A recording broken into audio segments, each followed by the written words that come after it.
नमस्कार विद्यार्थी मित्रांनो, डॉक्टर सुशील स्पॉटलाइट या आपल्या यूट्यूब चॅनलवर तुमचं सर्वांचं स्वागत आहे. या लेक्चरमध्ये आपण बघणार आहोत नॅशनल इन्व्हेस्टमेंट फंडबद्दल.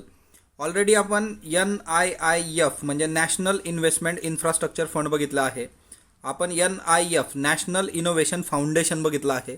आणि आता तिसरी गोष्ट NIF म्हणजेच नॅशनल इन्व्हेस्टमेंट फंड आपण बघतो आहे. तर ह्या तीनही गोष्टीमध्ये बऱ्याचदा कन्फ्यूज होतात लोक. तर ह्या तीन गोष्टी आपल्यासाठी महत्त्वाच्या आहेत, त्याच्यावर प्रश्न विचारला जाऊ शकतो. तर बघूयात नॅशनल इन्व्हेस्टमेंट फंड. तत्पूर्वी आपलं टेलिग्राम चॅनलही याच नावाचा फेसबुकवर ग्रुपही आहे, तिथं तुम्ही मला फॉलो करू शकता. तर नॅशनल इन्व्हेस्टमेंट फंड सुरू झाला होता 2005मध्ये.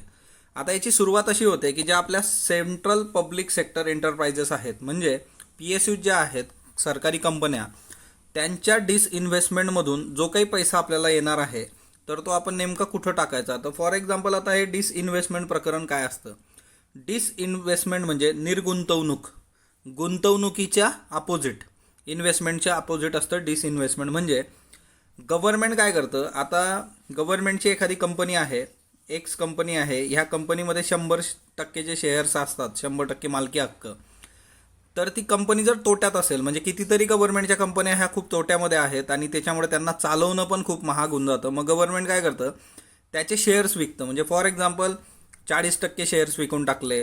मोस्ट पब्लिक गव्हर्नमेंट काय करतं, स्वतःचा मालकी हक्क ठेवण्यासाठी 51% स्वतःकडे ठेवतं आणि 49% विकतं. तिच्यात पण वेगवेगळ्या गोष्टी तुम्ही बघू शकता.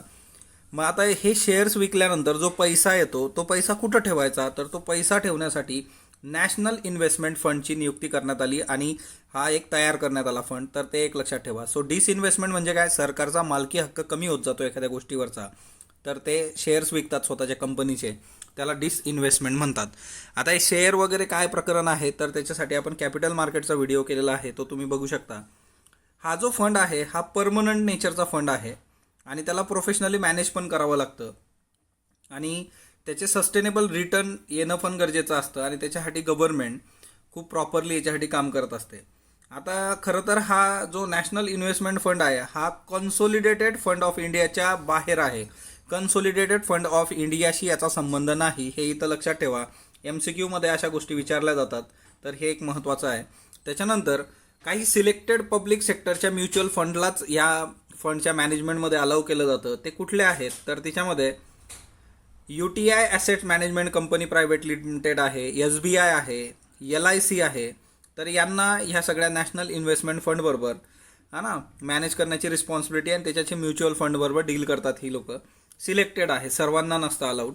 सुरुवातीच्या काळात काय होतं, हा जो फंड आहे याच्यातला 75% जे काही इन्कम होतं, याचं ॲन्युअल इन्कम, ते सोशल सेक्टर स्कीम्सवर इन्व्हेस्ट केलं जायचं. म्हणजे आपल्या ज्या वेगवेगळ्या एज्युकेशन सेक्टर असेल किंवा हेल्थ असेल, एम्प्लॉयमेंट असेल, ज्या वेगवेगळ्या योजना गव्हर्नमेंट राबवतो त्या योजनांसाठी 75% निधीचा वापर केला जात होता. शिक्षण क्षेत्र, स्वास्थ्य किंवा एम्प्लॉयमेंट. उरलेलं जे 25% आहे, हे उरलेलं 25% जे होतं तर ते वेगवेगळ्या ज्या काही आपल्या दुसऱ्या सेंट्रल पब्लिक सेक्टरच्या एंटरप्राइजेस आहेत किंवा कंपन्या आहेत त्यांच्यामध्ये कॅपिटल इन्व्हेस्टमेंट करण्यासाठी किंवा त्याच्यात आपली मालकी हक्क टिकवायचे आपल्याला 51%, तर त्याच्यासाठी पण हे वापरलं जात होतं. पण नंतरच्या काळात याच्यात बदल झालेत. 2013मध्ये हे थोडं रिलॅक्स झालं की 75% तिकडं सगळं सोशल सेक्टरला जात होतं आणि 25% पब्लिक सेक्टर एंटरप्राइजेससाठी. तर त्याच्यामध्ये स्ट्रक्चर 2010ला चेंज करण्यात आलं आणि आता हे जे डिसइन्व्हेस्टमेंट प्रोसिड्स आहेत त्या पब्लिक अकाउंटला जायला लागल्यात. MCQसाठी लक्षात ठेवा. तर हे पब्लिक अकाउंटला जातं, कन्सोलिडेटेड फंडला जात नाही. दुसरं, कुठं यूज करू शकता तुम्ही याला, तर 51% ओनरशिप मेंटेन करायची तुम्हाला सेंटर सेक्टर PSUच्या, त्याच्याकरता तुम्हाला वापरायचं आहे. तुम्हाला पब्लिक सेक्टरच्या ज्या कंपन्या असतील, पब्लिक सेक्टर बँक्स असतील, काही असतील, त्याला रिकॅपिटलायझेशन करण्यासाठी पण वापरलं जातं. पब्लिक सेक्टर बँकची अवस्था अतिशय वाईट आहे. आपल्या इथं NPA मोठ्या प्रमाणावर आहेत, तर त्यांना भांडवल पुरवण्यासाठी याचा वापर होतो. त्याच्यानंतर RRB असतील, IIFSL असतील, त्याच्यानंतर नाबार्ड असेल, त्याच्यानंतर एक्झिम बँक असेल, तर यांच्या इन्व्हेस्टमेंटसाठी पण हे वापरलं जाऊ शकतं. मेट्रोचे जे प्रोजेक्ट्स आहेत तर त्याच्यामध्ये सुद्धा इक्विटी इन्फ्युजनसाठी नॅशनल इन्व्हेस्टमेंट फंड वापरला जाऊ शकतो. त्याच्यानंतर भारतीय नाभिकीय विद्युत निगम लिमिटेड जे आहे आणि युरेनियम कॉर्पोरेशन इंडिया लिमिटेड, हे नावं इतके स्पेसिफिक आहेत तिच्यामुळे MCQ करता हे नावं तुम्हाला माहीत असणं गरजेचं आहे. तर याच्यामध्ये इन्व्हेस्टमेंट करण्यासाठी NIFचा वापर केला जातो. रेल्वेमध्ये सुद्धा याचा वापर होतो कॅपिटल एक्सपेंडिचर करता, तर हे खूप महत्त्वाचं आहे. तर हे लक्षात ठेवा. 51% ओनरशिप कंपन्यांमध्ये सरकारला टिकवायची आहे, त्याच्यासाठी वापर. पब्लिक सेक्टर बँकसाठी वापर.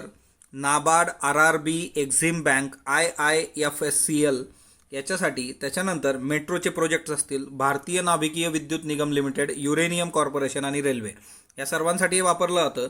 आणि जी डिसइन्व्हेस्टमेंट असते, प्रत्येक बजेटमध्ये तुम्हाला हे डिसइन्व्हेस्टमेंटचं टार्गेट दिलेलं असतं. तर जर तुम्हाला ह्या बजेटचं आठवत असेल तर मला कमेंट बॉक्समध्ये सांगा.